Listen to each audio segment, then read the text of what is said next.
Right, so hello. Let's start part 2 of this little talk about philosophy and world governance, really. And in the break, we discussed the curious case of Napoleon. You know, he was a sort of very important figure for a brief time in European history. He obviously had some sort of global governance concepts, and he had visions for the state in France. And I was explaining he was a moderate Republican who saw himself as the guardian of the revolution. Initially, he was. But, you know, it ended badly, the hubris of invading Russia. And I would say the hubris of accepting the imperial title. The marriage to the daughter of the Austrian Empire, you know, that was I would have counselled Napoleon against that. He lost his street cred with the Republican French as a result of doing that, which led to his downfall. And the Russian winter, you know, destroyed his army. So Napoleon's a case history of what not to do if you're a great ruler.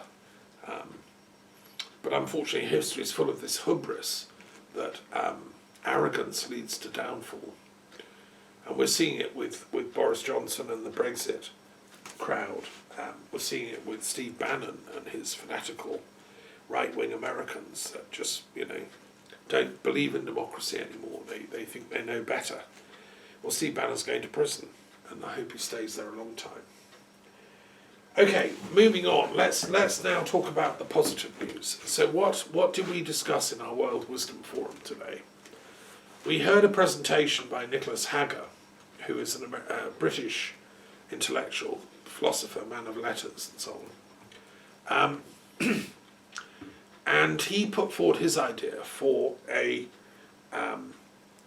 as chair of the World Wisdom Forum's Commission on Global Good Governance. He's talking about a design for a global governance system that might actually work. What he's suggesting is it's a gradualist thing, and it would be introduced by common consensus of all the existing member states of the UN and the peoples and tribes of the world, people deprived of a voice. You know, everyone would be consulted, and this is what we're trying to do with this idea at the moment. So what he calls the United Federation of Earth, or the UF, would take responsibility only in 7 areas of common concern that affect all of humanity. So every nation state would stay doing its thing. The French would go on being the French, the Italians would go on being the Italians, the Scots, and so on. But on 7 crucial areas, they would agree to pool their sovereignty to the supranational governance system, which would be a good governance system, which would be appointed democratically. We'd elect its officers like we do, say, the French Republic. You know, sends people to Paris, so the UK sends them to Westminster, and so on. So it'd be a democracy in that sense, but it'd be a global parliamentary democracy, if you want, or a republican democracy. And what are the 7 areas? This is the key thing that it would have authority over. And unlike the UN, it would actually have authority over them. So it could implement policies which would have to be carried out in member countries. The first and most important is war and peace. So it would moderate war, and it would seek to abolish war between nations or within nations. It would have a world army, and this is Nicholas's idea, unlike the UN, which just has a peacekeeping force, which is clueless at intervening in actual conflict zones, usually. Whereas his idea of a supranational world governance system would have the authority to intervene in conflict zones, skillfully and with a minimum of casualties, a minimum of effects, like a sort of UN peacekeeping force with teeth, if you want. and with very good intelligence. One of the reasons the UN has failed in its peacekeeping forces, the UN has no intelligence wing. And I've, as a philosopher of the Cold War and a historian, have lamented this fact because, the Secretary General of the UN, when he tried to do something in the Congo, his plane was shot down. He was killed. Dag Hammarskjöld, one of the greatest UN Secretary Generals. The CIA and the KGB and all the kind of MI6, they monitor the UN building. They listen in to the calls of the Secretary General, but he can't listen to what they're saying, which is cheating, So the world's government would have to have a proper intelligence agency that would be at a higher level than things like the CIA, KGB and MI6, and it would be sworn, its officers would be sworn to work for the well-being of all humanity, not for the pushing the interests of their own tribe, nation, race, or whatever. That would be one of the differences between this world government proposal and the current UN system.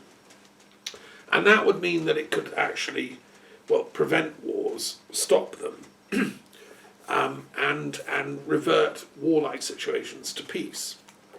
It would be, in its mission statement, it would be one of the reasons for bringing this into being is to prevent and stop the wars, like in the Yemen, Israel-Palestine, Gaza, Lebanon, all the wars that have been going on. In Africa, there are several going on. And of course, in Europe, here in the Ukraine. So this would be on the top of the desk of the UF, the United Federation, which would have properly trained people to go out and mediate these conflicts, resolve them peacefully, and actually, in a sense, bribe the people into making peace, because it would fund your country if you would stop that civil war. It would fund both Palestine and Israel if you would stop the war, At the moment, America is paying, it's $10 billion a year to Israel, hardly anything to Palestine. And of course, there's no peace in sight. It's just sort of constant. That $10 billion a year just gets burned up in smoke. Although it obviously gives security to the Israelis, but it's not helping the Palestinians. From a world government's perspective, money would go to both Israel and Palestine equally if they agreed to a peace solution for their problems. And the same with other countries around the world. Anyway, that's number one. War and peace is on the desk. The other thing, the second area, is energy. This is another common problem facing humanity.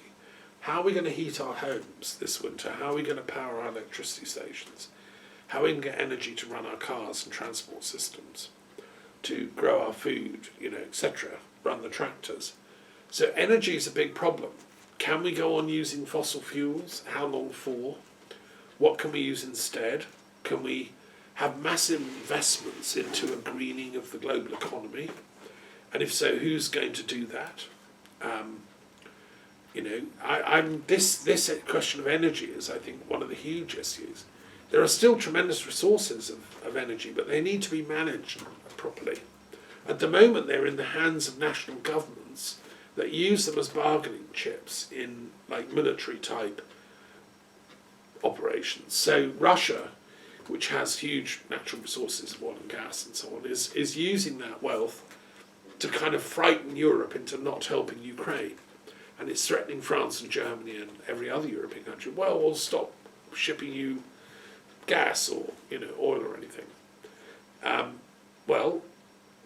That wouldn't be allowed under this system, because the energy resources of the planet would be pooled and allocated according to need by the supranational authority in a fair way.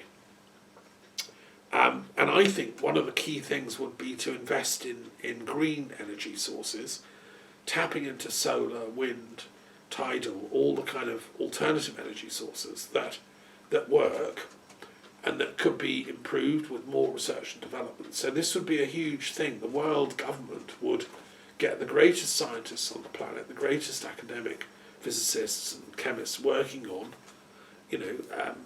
cheap and non-polluting energy. I mean, here in France, they're brilliant at nuclear energy. Well, they need to get some fusion energy going. They need to find ways of creating nuclear energy sources that don't endanger the environment, that don't lead to waste having to be dumped, in polluting ways and so on. So that second portfolio is very important, energy. The third one, which follows on from that, is ecology generally, environmental issues. You see, in Brazil, on this day, they're voting as to whether they want as president this guy Bolsonaro, who's a right-wing fanatical extremist in bed with Trumpism. And he's been selling off the Amazon jungle to capitalists who just have been trashing it at the rate of tens of thousands of acres, in the last years of his governance. Now that's global bad governance, because Bolsonaro says, if you ask him about that, he says, well, sorry, it's our trees, I'm the president, do what we want. The point is that we need to think in a global way. The Amazon basin is one of the last remaining great lungs of the planet. The oxygen I'm breathing is made possible because of the trees in the Amazon. And we need to look after them and protect them. So the whole planet has an investment in, keeping Brazil rainforest virgin and the other areas in Africa and elsewhere. And finding ways to reward countries like Brazil if they don't exploit their natural resources. We should be paying Brazil, and I think Macron actually offered this on behalf of the European Union. We should pay them not to destroy their rainforests because it's in everyone's interests. And the other guy, Lula, who's standing against Bolsonaro, a very brave guy on the left of politics, is saying what I'm saying. We should conserve the rainforest. We should conserve our ecological treasures for future generations and be very careful about destroying trees and so on. Anyway, that would now fall under the supranational government structure. And so nationalist politicians could no longer destroy their environment according to this plan. And we discussed at the meeting today about the COP27 that's about to happen in Egypt, where they're discussing what can we do about global warming. Well, the most important thing is not cut the trees down, because they are taking carbon out of the air, and they're helping putting out oxygen. They're helping the kind of the healthy nature of the overall ecological sphere that we live in, the ecosphere, as it's called scientifically. So I think that second thing is important. That third thing, rather, ecology. So in a nutshell, what Nicholas Hager's proposing is that third element of global governance is about preserving the environment, finding a way for us to live in harmony, not overusing our resources, and living in a sustainable way. And that's kind of what they're talking about in Egypt at the COP27 event. COP stands for Conference of the Parties, which means parties who signed the Paris Global Warming Treaty a few years ago. And this is the 27th follow-up meeting. But at the moment, it's all voluntary. According to this idea of a global governance system, it would become compulsory. Thou shalt not cut down thy rainforest would be a law, Another thing that we discussed, the fourth element of this global governance system, is that of eradicating disease and promoting good health, which again all governments should do, but they often don't, because they privatise their medicine. If you look at what America's done with medicine, if you're rich and can afford medicine, you get very good treatment. If you're poor, you don't. And the attempts to bring in something like an Affordable Health Care Act in America by Obama, Hillary Clinton and Biden, it's always blocked by the Republican voters who are always in the pay of the big pharmaceutical companies who make millions from disease. This is profiteering off people's suffering. And Robert Kennedy Jr. has been a great spokesperson against this racket, which he calls the vaccine racket, which profits from misusing medical knowledge for profit. And as he's pointed out in his very important recent book, The Real Anthony Fauci, he's exposed the history of this man Fauci as a vaccine profiteer who falsifies data and has deliberately lied to committees in Congress. And according to Robert Kennedy's research, Fauci was overseeing the research that led to the pandemic. So the pandemic was a deliberate, bioengineered,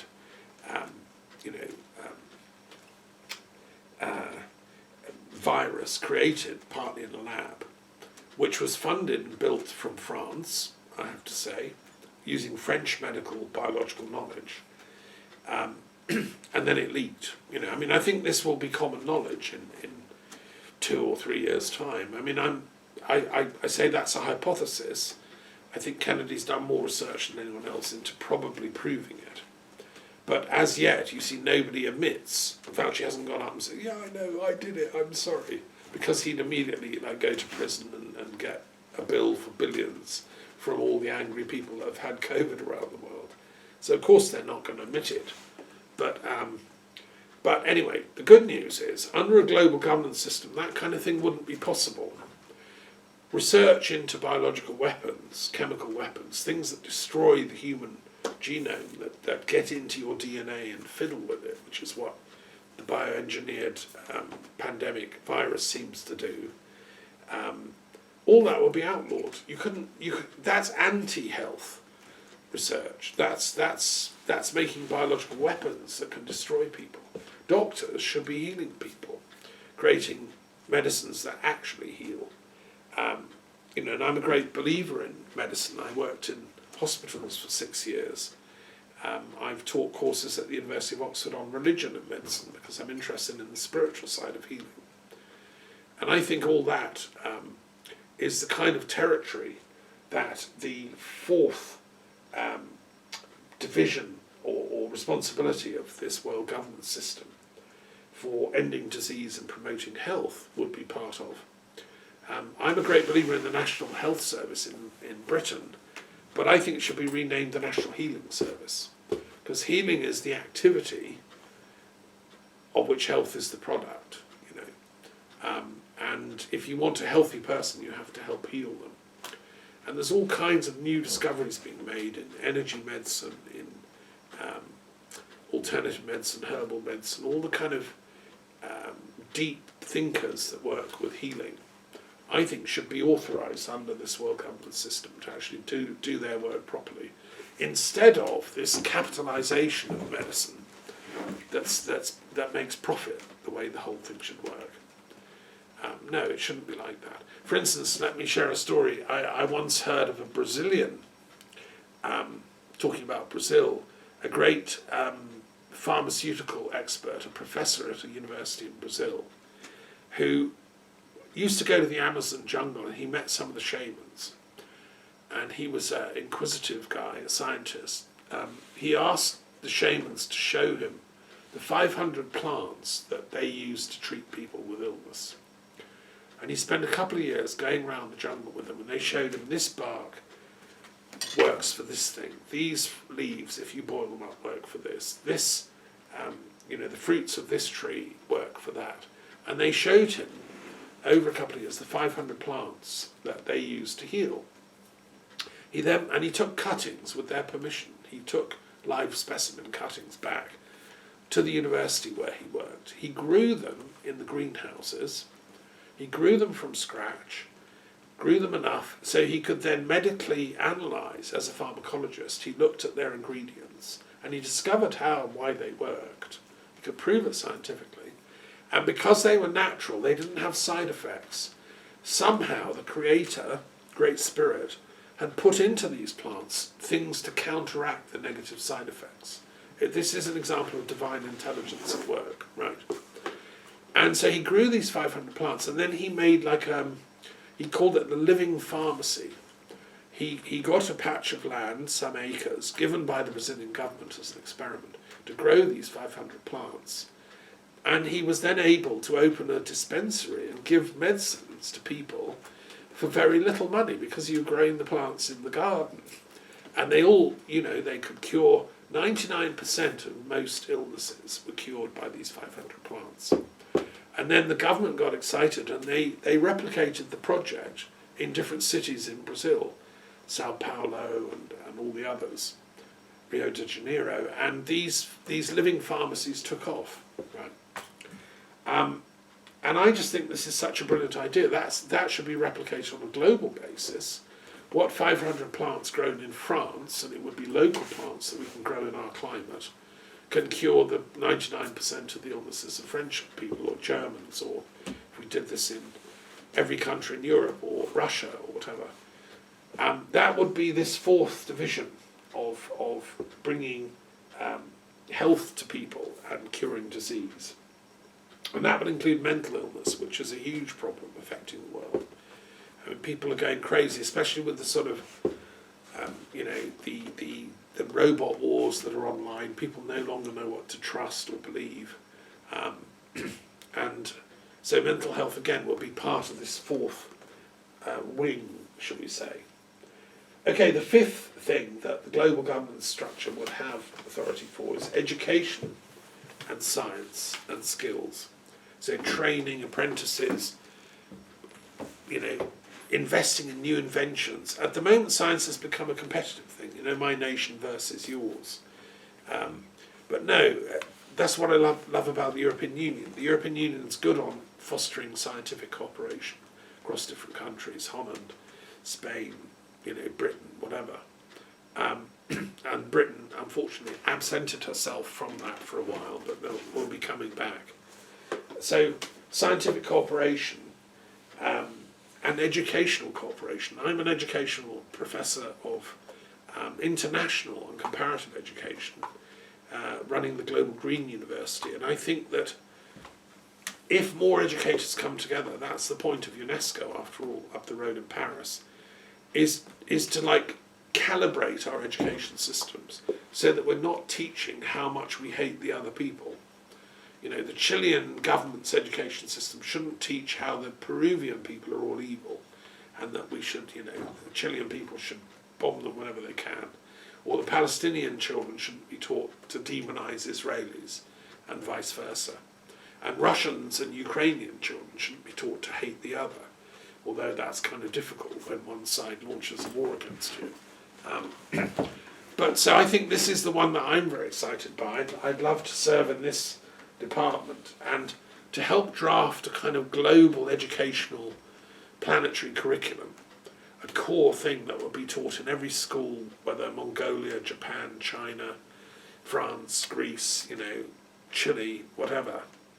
And it would be about core common historical things, philosophical things. It would use the philosophical and religious periodic table as a basis for philosophy and religious instruction. So it'd be teaching universal thinking, which is what Nicholas Haggard's saying. And I think young minds are ready for this now. We don't want to be taught the old, nationalist drivel. When I was a kid, we were taught the British Empire is the best thing that ever happened.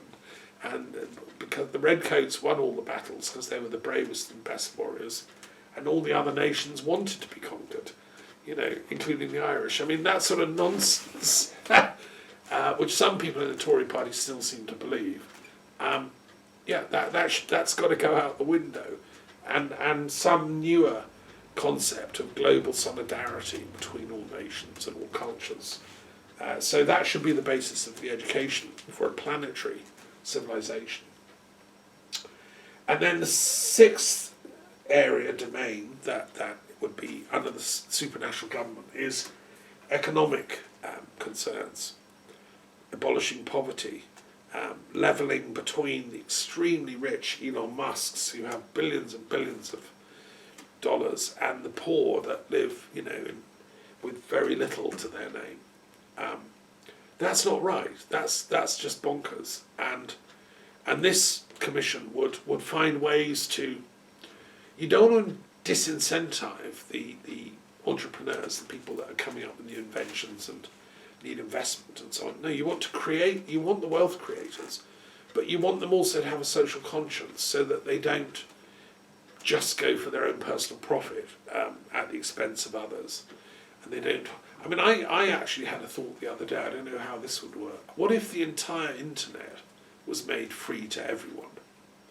So that no company could charge on the internet for information, or, like nowadays you have to pay to use Netflix or to get the Times newspaper or New York Times, or to, anything really useful you have to pay a little subscription for. What if all that was abolished and the whole thing was free? And simultaneously a universal global citizens' income was introduced. So your basic needs are taken care of. In other words, you don't need income from profits, because you get enough to eat your home, run your computers, whatever it is you do, run your car, plant your seeds, grow your vegetables, whatever it is you like doing in life, you could do, because you'd have an income. But the internet would be sort of a leisure activity. We'd all do it because we love it, and it would be free for all of us. Anyway, it's just a thought. And then you see what's happening at the moment is the digital billionaires, people that run Amazon, that run all the other things, Facebook and so on, they wouldn't be able to do what they're doing. Because, anyway, it's just a thought. I'm not an economist. I'll let some economists run with that concept. But this sixth division of the global governance system would be about economics. And I've studied the history of economics enough. I've read Keynes, and I've looked. I'm doing a commentary on Marx's Das Kapital. I'm fascinated by money and how it works, and why it's always getting accumulated in the wrong hands, and not enough of it is getting out to ordinary people that need it. I don't think there should be starvation on the planet, and famine, and inability to buy medicines, and so on. This should be sorted. So that sixth division is very important, dealing with the economy. Now the last of the seven is, in Nicholas Hagar's word, it's about spreading the idea that universal spiritual awareness is possible for us all, and it's getting the harmonisation between the different religions of the planet, which are sort of governance systems, each in their own right, be it Islam or Judaism or Christianity. And this was put in really at my own insistence, that this has to be part of this, this project of global good governance, because if we don't get the religions involved, that's billions of people are going to feel alienated and not want to be part of it. So I think somebody raised the point, an Indian chap, very clever scientist, Dr. Mishra, who wants a secular worldview, for India and by extension the world. Well, so do I, but there's two forms of secular. There's secularism defined as anti-religious, which is like, I want to agitate against all religions and lock up religious leaders, all of them, burn all their churches, mosques and synagogues, and just generally outlaw religion. And that's what I call secularism. Right? That was tried in some extremist experiments in history. It was tried during some aspects of the Soviet period. It doesn't work. My view of secularism is that the political powers work with the religious leaders in harmony, and work with the best elements of all of them.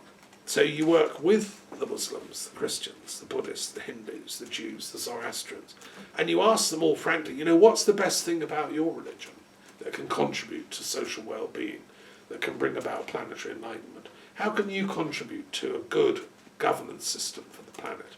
What's in your thing that's useful? And one might say, well, in Hinduism we love Dharma, we love truth. That's very important, have that. And we also believe in telling the truth and karma, and if you don't tell the truth it comes back round, so you better be careful. And so have that.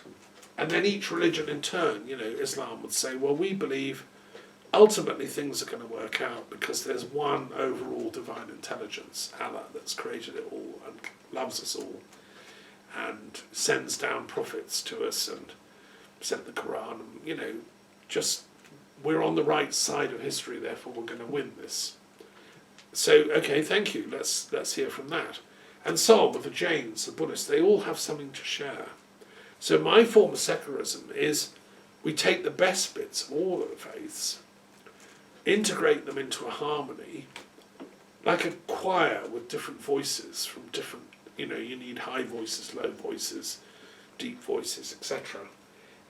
So humanity is like one great choir of spiritual traditions. And on this seventh section of the world governments, they would do that. They would have like conferences, parliaments of religious leaders, actually advising on policy, difficult stuff. I mean, what should we do about X, Y, Z issue? Well, let's have a parliament of religious leaders to debate it, discuss it in depth. And that's why I've done my work on the Interfaith Peace Treaty, for instance, and why I love teaching philosophy and why I devised the periodic table of religions and philosophies, because that gives a map for that seventh division of the global governance system particularly. Right, so that's the 7 areas, Nicholas ran through all these and explained how they work. He pointed out that the world spent $2.113 trillion, per year on weapons and war at the moment.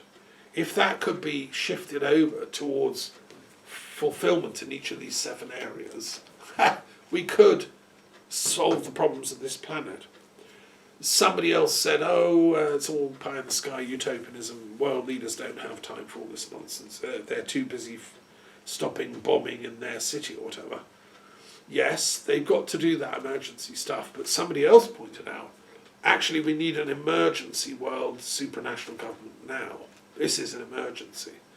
And if we could see how all these fires that are going on are all joined up and tackle the root causes of them, that's the duty of this supranational world governance system. Nicholas also pointed out, I think, a shocking statistic. There have been 162 wars during the period from 1945 to 2017 alone. There have been more since then. Since the UN was set up, 162 wars, which the UN couldn't really resolve. They're either frozen or they just fought themselves out, like the Vietnam War or whatever. So I think of all of these 7 areas, the most important is the war and peace one. If we can solve that. And I think it could mostly be done by preventative peacemaking. I've written an article on peace building and peacemaking for the World Encyclopedia of Violence and Peace and Conflict. And, I've documented what is being done. The UN has a peace building agency, but it's not doing enough. The supranational government structure could do a lot more. And of those 162 wars, 40 are still waging as we speak. So as we sit in this room, 40 wars are going on right now that the UN isn't stopping. So that's why we need this emergency superstructure, if you want. Anyway, then we had a very interesting discussion about all this afterwards, and people raised issues. How would it work? What would happen? What about the role of scientists? Which is an important point. They're part of this project because there's a whole section devoted to education, science, and skills. So the scientists are needed for that. Anyway, I was very inspired, and we had people from different parts of the world commenting. So that's why I wanted to share this class. Slightly different to normal, because it's bringing all the wisdom of the different traditions to bear on our planetary problems at the moment, which are pretty dire. Right, I'm going to stop there. Thank you very much.